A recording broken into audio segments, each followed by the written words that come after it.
Il-każ ta' abbużi fid-Dipartiment tal-Vet kien żvelat fl-2009. F'dan l-iskandlu nsterqu €2 miljun minn flus il-poplu u sal-lum ħadd ma refa' r-responsabbiltà politika.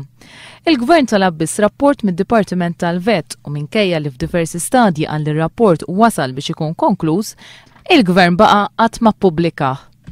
L-erba' filgħaxija d-deputat Laburista Leo Brincat reġa' staqsa meta r-rapport dwar l-abbużi ser jitpoġġa fuq il-mejda tal-Kamra.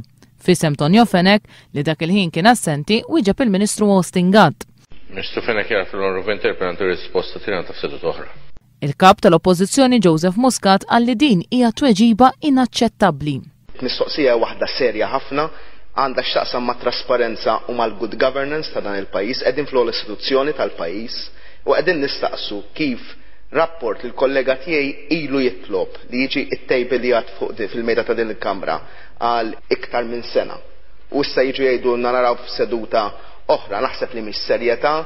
Fir-reazzjoni tiegħu Austin Gatt għalli mhuwiex għaqli li r-rapport ikun ippubblikat issa. Appelli pendenti qudiem il-qrati hemm persuni akkużati illi qed jappellaw minn sentenzi ta' ħabs u naħseb ikun kemm azzardat illi jiġi pubblikat xi rapport intern bħalissa.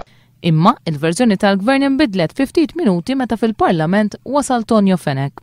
Il-Ministru tal-Finanzi ċeda l-pressjoni tal-Oppożizzjoni. Napprezza li l-Kamra ovvjament qed teżiġi li dan jitpoġġa. Jiena kellimt is-Segretarju Permanenti waqtlu li nhar it-tnejn impoġġih anke jekk m'għandix ir-risposti kompluti mid-Dipartiment.